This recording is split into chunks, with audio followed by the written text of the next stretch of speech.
We'll start with Margaret. My dad was a road contractor, a bridge builder, built numerous bridges in western Kansas. I can even point you to 3 bridges on the Kansas Turnpike that he built. And so in the early years of my life, I traveled a little bit because of him. I actually lived here in Dodge City as a child, and that was before any of this. We're talking about the mid-1940s. Any of this was here, and I vaguely remember the old original wood shack up on top of the hill that they used with the fake boot hill behind it. I can remember that. Then we moved to Great Bend, and I went to school in Great Bend. Graduated there in 1960. So I'm just a kid of a contractor. I'm her better half. Also from western Kansas. I was born in Hays, Kansas. Went to grade school there, and in junior high and high school in Great Bend, and then back to Hays to college. My dad was also in the construction business, and he was in the dirt end of it. Anything to do with dirt, leveled ground for irrigation, built sets of pits in the oil field, build roads, the dirt part of it. And so we had similar backgrounds with parents with similar backgrounds. And they knew each other. And they knew each other. And I never met her until I was a junior in college. Even though we went to the same high school, I was walking out of the back door and she walked in the front door. So anyway, that's kind of our background. I don't know whether you want me to go on any further, but after graduating, went to service for a while, and then went to Dayton, Kansas, and became a school teacher. And Margaret came out later. I was there a year before she came out. Then she came out and, didn't have any children, wanted to make some more money, so I thought I would try to work on a thesis paper or something like that.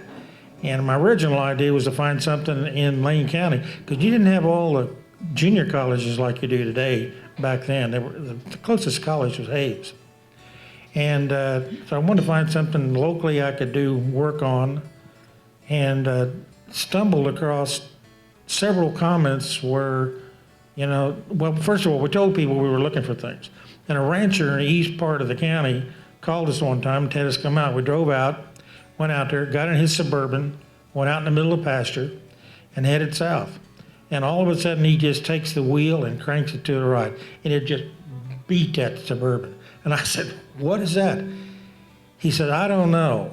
But he said, "It feels something like cattle are going through here and that's ruts, but none of those ruts lead from anywhere in my pasture to my barn or to my water tank, nothing." He said, "They were here before," I believe they were here before this ranch was started." So I went back and dug out every county back then. That was when they were writing all the county histories and interviewing all the people who had moved into the county in the early part, in the latter part of the last century, and told their stories. And I started going through those books, and occasionally you'd find a sentence that would refer to a cattle trail that went through that. And but nothing extensive. A paragraph would have been extensive. So I started looking because the tracks were north-south, I started looking in Gold County and looked into Finney County and into Ness County and so forth. We got discouraged and went to Fort Dodge, not Fort Dodge, to Dodge City, to the Historical Society here, and talked to him. And oh yeah, there was a cattle trail, came up from Texas and ended right here. I said, "What if it ended here? How come there's ruts 75 miles northwest from here?" And then we went to Topeka and thought, oh, well, Topeka can tell us. So we went to the Topeka Historical Society when it was downtown and everything was up on the 3rd floor. And, I remember we had to climb up there and go through microfilm and all that. And we went to the map archivist in Topeka there at that building, and we said, show us a cattle trail across western Kansas. That's where we're from. We want to know if we live next to one. And he gave us a blank look. He says, we don't have anything like that. And when we walked out the door, he said, hey, you find it and let us know. So that's kind of when we started. And I did a lot of research up in Gove County and the counties north to the state line. And finally met a state representative from the state of Nebraska that lived in Trenton, Nebraska. And he had a similar interest. And he started driving me around and showing me what he had found in the southern part of south of Ogallala, the ruts and where the trail had gone. And we communicated with each other. But something wasn't making sense to me. You'd be here and you'd find them over there and so forth. So I went back and acquired some state maps, enlarged them, both in Nebraska and Kansas, and started putting dots on the map. And it looked like somebody backed off and shot a shotgun in the side of the barn. They were everywhere. So then I went back and I applied dates to each of those pins. And then it come into focus. It's just like all of a sudden it focused. There were separate trails. There were 4 separate trails in Kansas that went north to Ogallala. And so then we were on the game then. I remember when we discovered that, and Gary says, oh, golly, we're going to have to study the quarantine laws. It took us 10 years to do just that, to study the quarantine laws and how it moved, crossed Kansas, and every time the quarantine deadline would move, the cattle route would have to move. And, you know, we then knew that we had a tiger by the tail. Well, and people today don't realize these counties out here, when the settlers started coming in, they filled up in a hurry. And in many of those counties, there were more people living there then than there are now. I mean, it really was amazing. And one thing led to another, and I started drawing maps, started going out looking for ruts, and I had sort of a rule with myself. I wanted, if it was going to be a trail, I wanted to find at least a set of ruts or some written historical data, evidence to show where the trail was, at least every 6 miles. And I accomplished that. So when we started out doing just Lane County, oh, we're just going to do Lane County, you know, the trail that went by our back door, that's all we're going to do. And then Gary says, okay, I'm going to do the state, you know, because now we know there's all these different routes. I'll do it from the southern border of Kansas up to Nebraska. I'll do that. Then we said, no, we better start at Camp Supply in Indian Territory and go to Ogallala. And that's what entails our first book. Yeah, and when I got to the Nebraska border, I thought to myself, what goes to the border and turns around? Only one thing I could think of, the State Highway Patrol. And so I crossed the border and started going up in Nebraska, acquiring maps and putting it together, placing it together on a map. I do all the research, practically all the research, and I did the maps. And Margaret does the writing. She's the real historian. But our goal in all this, and I think sometimes we're misunderstood, we're about dirt and place. Now, I studied some of the ranches and the people that made all this happen, and they're exciting, but they're a work in and of themselves. Every ranch, every contractor that came up the trail, and owners that came up the trail, there's stories within themselves. But for the future generation, this kind of sounds corny, but we did what we did in Kansas on our first book as a tribute to Kansas. We love Kansas, particularly western Kansas, the open plains, the open skies. And every time we come out here, I say to myself, I love this out here. And so that was it. And then we started going to meetings, and the people in Oklahoma and Texas said, well, why don't you do these states? We want to know how we got to Dodge City. Or you get up in Ogallala, well, you know, we needed to cross our state. We need where to go after it left Ogallala. So one thing led to another, and finally, we did the whole thing. And let me interrupt here. Gary came home one day and he says, well, I guess we're going to have to do another book. He says, I think we can probably put one together in about a year.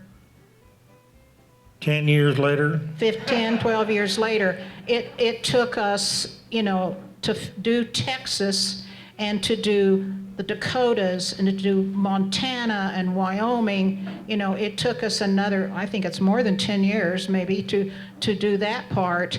And when we got into Texas, we realized that there were feeder routes that went into that trunk line. And I said, Gary, you need to map those. And he says, you gotta be kidding. He says, do you realize what you're biting off? He says, I said, Gary, do it. Okay, explain what you mean by feeder routes and splinter routes. Well, feeder routes, the trail just didn't start, let's say, San Antonio, and it was a 2-lane path all the way up to Ogallala. It was wider in some places, narrower in others.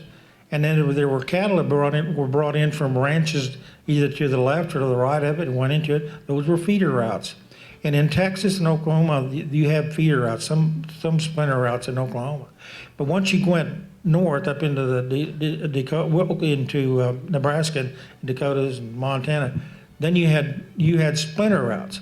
They had taken the trail to a point, and then whenever their destination was off the trail, they would head off into that direction. Those were splinter routes.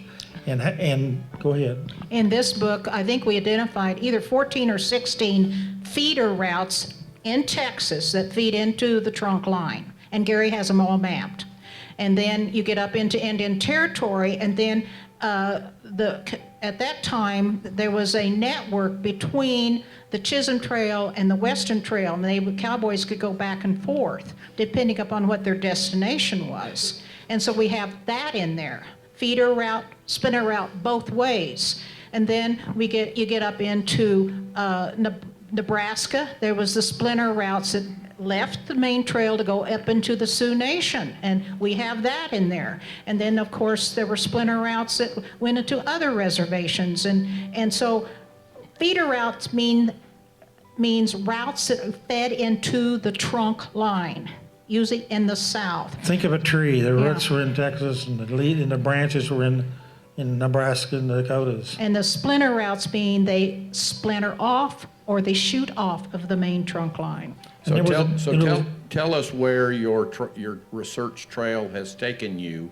You've mentioned Nebraska, you've mentioned Oklahoma, and in Topeka and here in Dodge City. Tell us about some of those places you went to do this research, and especially the unusual places. Well, I tried to walk as much, or at least drive to all the places that I possibly could without getting on private property, and I won't tell you that occasionally I got on private property. If there was a rut going across there, I probably followed it. But I walked most of it, drove most of the trail, all the way from, Bandera, west of San Antonio, clear up to the Canadian border. I didn't do any walking up into Canada. There was a big split at Bridgeport, Nebraska. One of the trails from there heads north and goes up into the Dakotas, but does not go into Canada. It goes up to Belfort, and then that's it. They went along the river, but they never went on further north. The other trail cuts off and goes up through Wyoming, Montana, and up into Canada. And over a period of time, there were cattle that went up into Canada. And I met with some folks up in Canada who were doing similar research, and gathered a lot of information from them, and then really pieced it together. But the thing it all comes down to is that we felt that we had to attach a name to this. And the common name at that time was the Western Cattle Trail. But I will have to tell you, there were other names we ran across in different parts of this trail, but the most common name that we found in all the trails that we've done on the Western is Texas. Outside of the Western Cattle Trail is Texas. Many, many places was referred to as just simply the Texas Trail. The sources we like to use, getting back to what you're talking about, are primary sources as much as possible. We would scour the county histories. We went into county courthouses. We looked at their information of what they had in that particular area. and remember, this is before cell phones. and we traveled all over digging out whatever we could. Diaries was another thing. Netherlands' diary of going up the trail, that route number 1 is a fantastic diary, first-hand diary. It's nothing he wrote 30 years later. This is when he wrote it while he was going up the trail. We use it, and so we try to use as many primary sources, and of course the maps. I mean, more so in today, we use archival maps than we did back then. Our goal in everything, we put very little of ourselves in there. I'm talking about opinions. Most of what's in those books, we can back up factually. At least we tried to have 1, 2, or 3 different sources we used to back up what we said and for the placement of the trail. And that's hard to do, and you dig in some very strange places. What amazed me in doing all this was how little anyone knew about the trail. They may say, yeah, my grandfather and my uncle said there was a trail, cattle trail came up here, but very, very seldom did they know much about it. What's amazing is that once the first book came out, there were a lot of experts came out at the same time. We went to Dodge City one time, and we were in a restaurant, and I just jumped up, and it was like a coffee hour. And I went around to the different coffee klatches in the restaurant, and I said, do you know what trail's out here? And I just get a blank look, and they said, oh, it's Santa Fe Trail. No, I'm talking about a cattle trail. Do you know of a cattle trail? No, they didn't know of a cattle trail. When we started our research on the Western Cattle Trail, people gave us a blank look. It just was not known much in the 60s, 1960s. Now, it is true there were authors at that time, and Harry Chrisman did write Ladder of Rivers in, I think it was 64, something like that, and he had a vague idea that there was a trail that went across western Kansas. He had a rough map on the back cover of his book showing the Ladder of Rivers across western Kansas, but he really didn't come fully understanding of the Western Trail. That was the only reference we could find of any Western Trail or map of it at that time. Anything we did see about Western Trail, what would happen is a cartographer would take a ruler and he would line Dodge City up with Ogallala and just draw a straight line. Draw a straight line, yeah. You know, and draw a straight line, and Gary says, that doesn't work with me. Yeah, there was I have quite a collection, well, of diaries and of maps. When I look at a book, and I was showing one this morning, first thing I did was look inside the cover, or I'll look to the illustrations or maps in the book. Maps is what I look at, and that's what I spend the majority of my time looking at. If you look at enough of them, you sort of get what they knew and didn't know. And there's a lot of maps out there with a lot of errors, in my opinion, after studying it all these years. But even Jimmy Skaggs, which we thought a lot of, I think he did a terrific job of writing about he called the Great Western Cattle Trail. And great in that thesis of his was an adjective.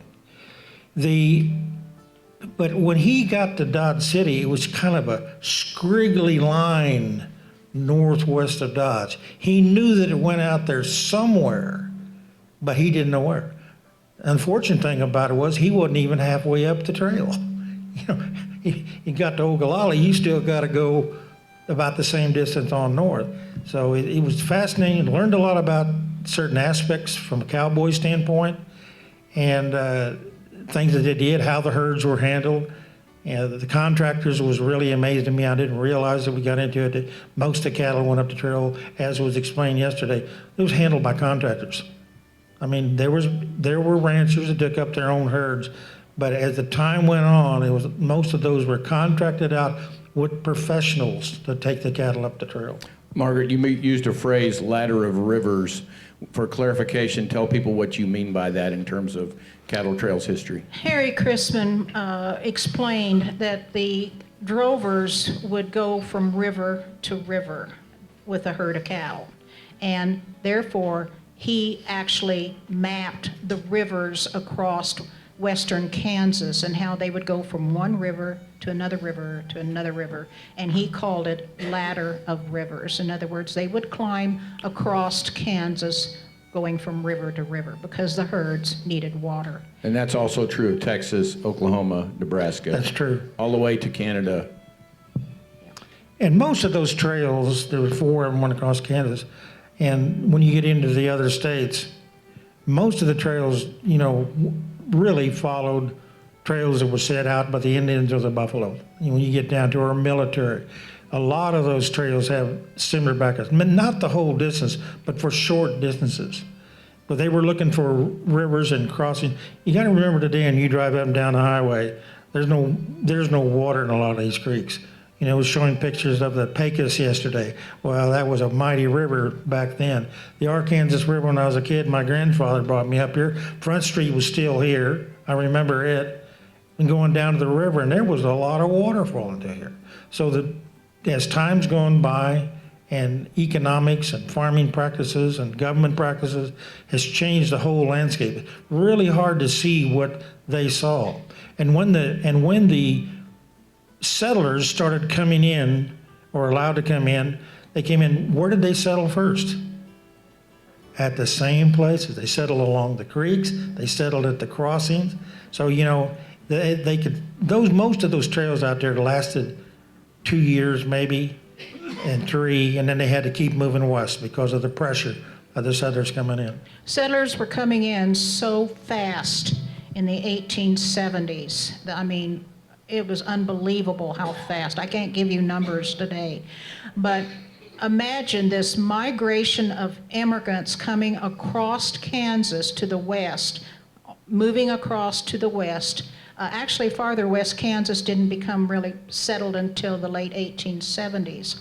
But at the same time, here comes the drovers and herds coming up from the south. What happens in Kansas? They collide. You know, and so there's all kinds of stories about conflicts between the homeowners or homesteaders and the cowboys. Let's circle back to the Western specifically. What was it about the Western, or what is it about the Western Trail that drove you to dig so deeply into it? And you've published 2 major books on the Western Trail. Why did it need 2 books? Well, as I said earlier, the first book was kind of our tribute to the state of Kansas. We wrote about it. We want to know where it went across Kansas. And that's when people in Texas and Oklahoma and Nebraska and Dakota started asking, well, where did it go? Where did it come from? They wanted the whole story. So the second book is the whole story, from the beginning of the trail clear to the end of the trail. Yeah. Is that what your question was? I was going to tell you something. You know, the conflict between the settlers and the cowmen was real simple. They traded cow chips for buttermilk and eggs. That was their cooperation. When they would settle at a location, the next morning there might be settlers sitting out there waiting to pick up the cow chips. If they had contact with the settlers, the cowboys wanted eggs and buttermilk.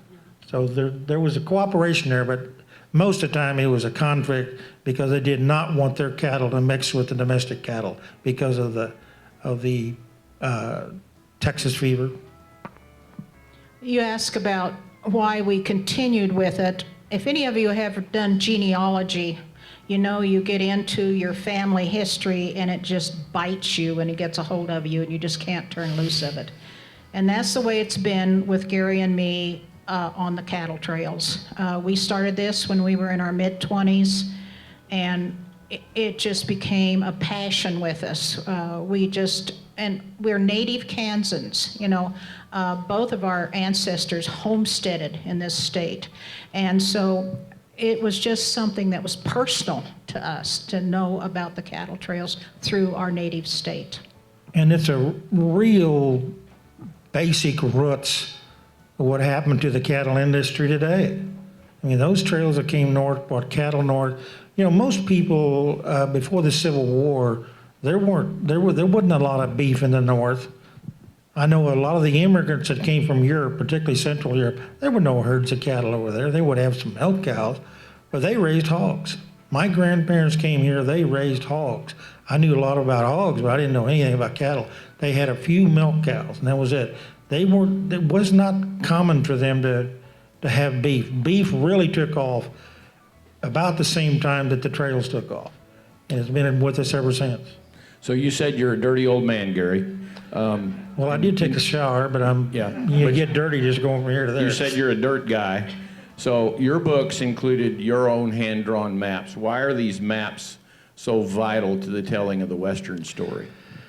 Well, people want to know where you're at. I mean, you've surely been on vacation, and what do you take with you most of the time? Well, it's on your phone. You can get it on your phone today, but when we were younger, you know, if you want to know where you were, you got a road map, and you place yourself on that road map. Our son is a very large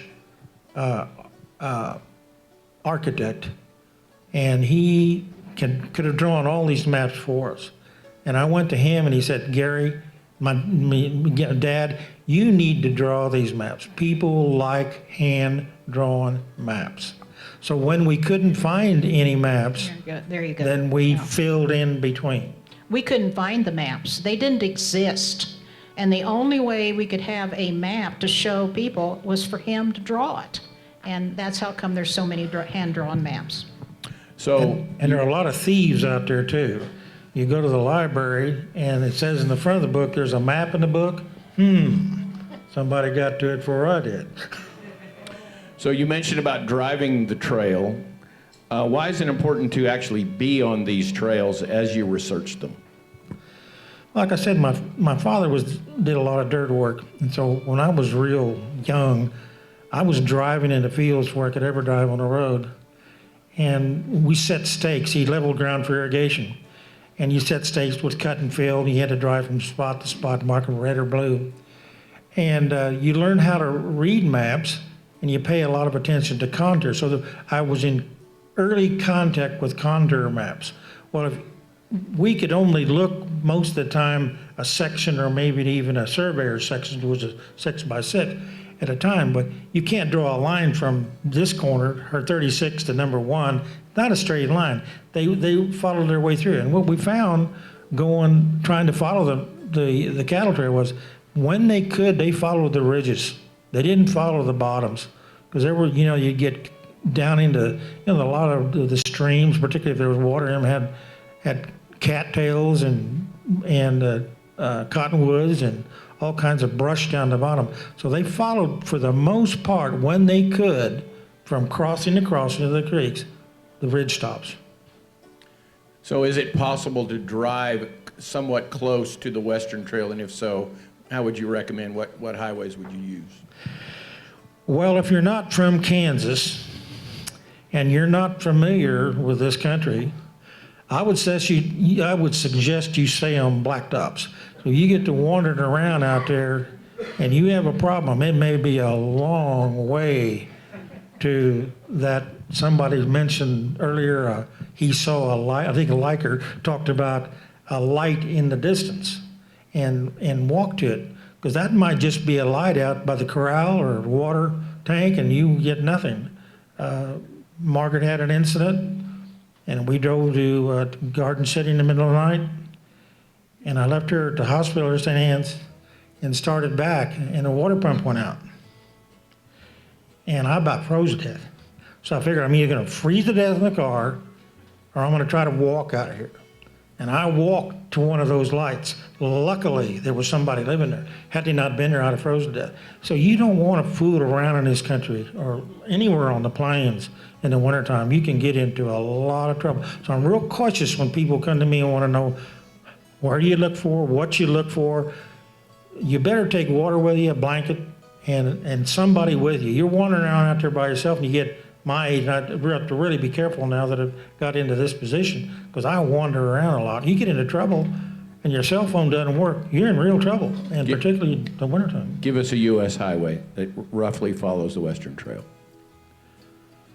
Oh, 283. Yeah. You've also written and published a book on the Shawnee Arbuckle Trail. Tell us about that project. One day, we were asked by the Texas Map Association to present a program on on Texas cattle trails, and it was Oklahoma cattle trail, or Oklahoma trails and maps, that was it. And they wanted us to give them the cattle trails through Oklahoma as part of the program. So Gary goes down to Stillwater, OSU, and he goes down into the archives down there, and he starts going through maps, and he says, I'm going to see if I can find any maps that we can use in our program. And he came home and he looked at me and he says, I have found a cattle trail I didn't know existed.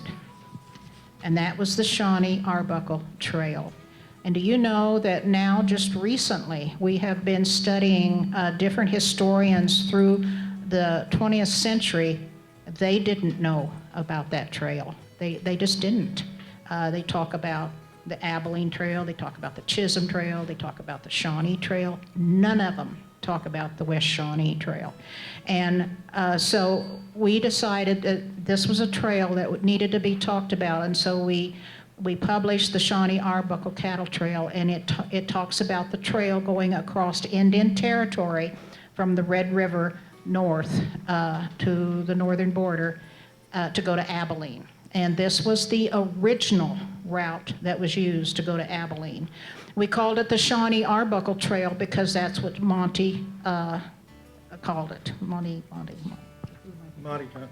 Johnson. Yeah, Monty Johnson. He was a Indian that lived in that area, and that's what he and his family called that route, was the Shawnee Arbuckle, because it splintered off of the Shawnee Trail and went by way of Fort Arbuckle. And if you read Joseph McCoy's early instructions to the drovers from Abilene, Kansas, he says, come to Abilene by way of Fort Arbuckle. And that was the trail by way of Fort Arbuckle. You look at the maps today of the Abilene Trail, they don't mention the Shawnee Arbuckle. The Chisholm Trail is a wonderful trail, been very documented, and as we were told yesterday, the most known. The problem is, while everybody was paying attention to that trail and its name, a lot of others were overlooked.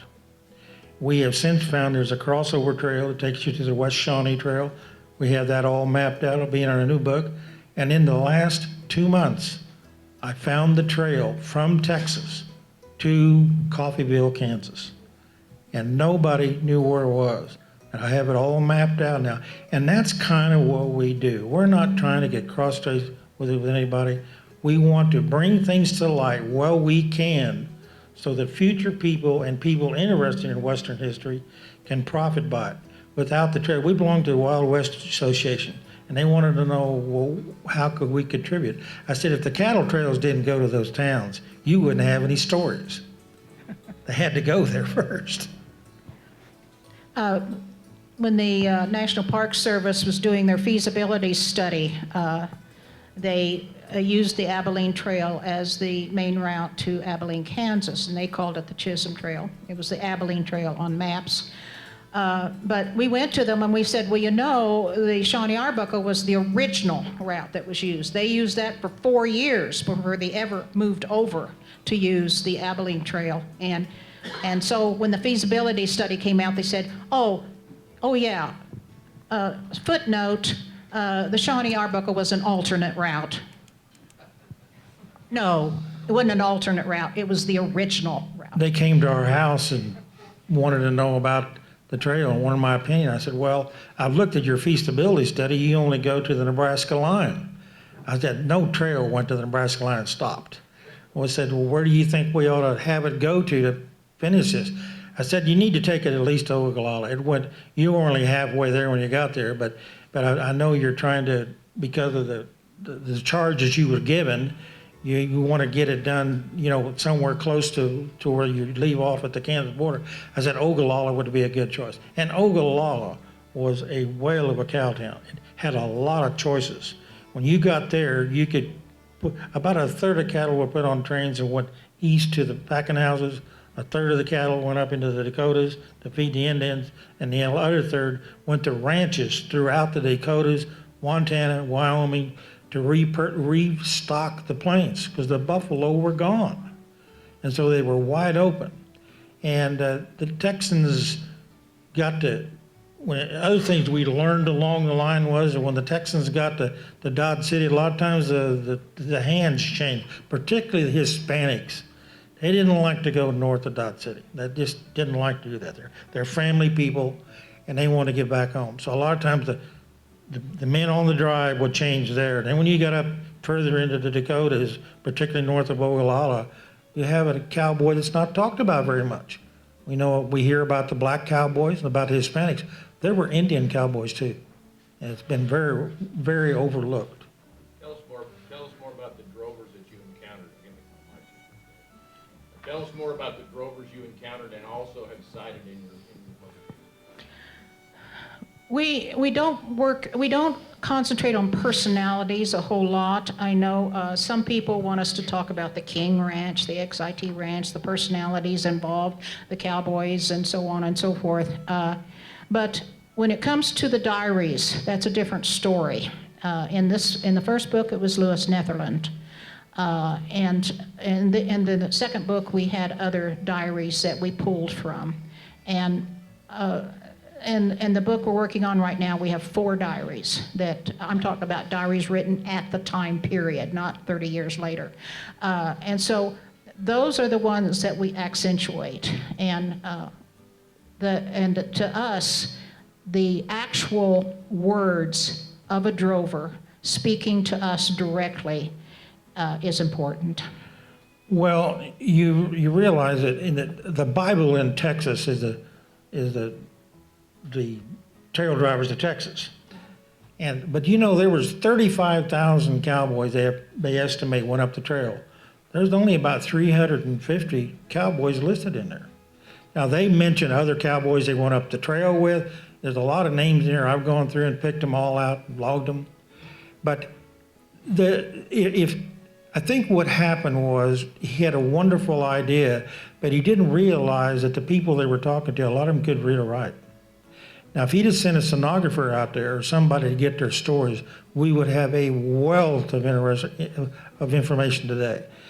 The information we have is wonderful, but it could have been a whole lot more because those guys didn't respond to Saunders.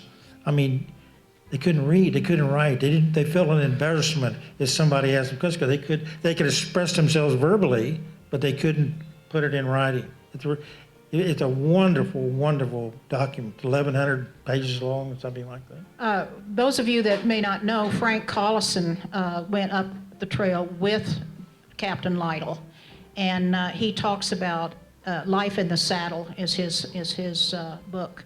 And of course, he talks about all kinds of stuff, but he was also in that trail drive with Captain Lytle in 1874. So shifting again, we're bumping up against the clock. What do the stories and histories of the cattle trails mean to the United States of America? Why are they important? Well, what's important are the people coming up today. We don't tell the story. We're no different than the Indians. They sat around the fire and told stories of their tribe and what had happened and so forth. All we are doing is taking down these stories, putting them in writing. Maybe phones now we do it with, but somewhere along the line in your history, I know we do a lot in genealogy. Younger people aren't interested, and when they get older, a certain age, they start wondering, where did my people come from? When did they come here? What did they do? This is kind of what this is about. We got to tell this story and continue to tell it, or we won't have any roots. There's no nation that's lasted any period of time in history, and I'm a historian, that didn't have roots. We're talking about roots.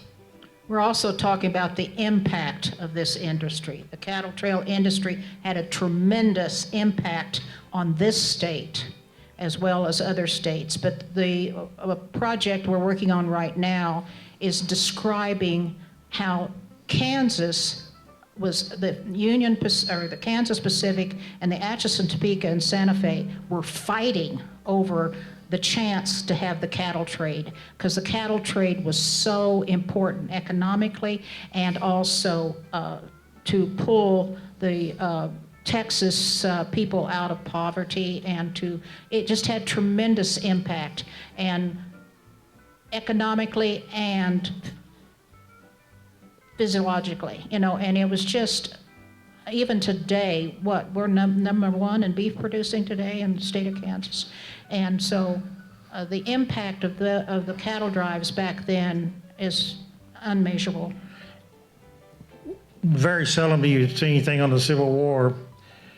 I mean, you've probably not thought of this, but during the Civil War, all those troops that were raised in the North and the South went off to battle. Everything, chickens, hogs, cattle that they had, any type of thing to feed the troops. There was a bent-up need for meat at the end of the Civil War.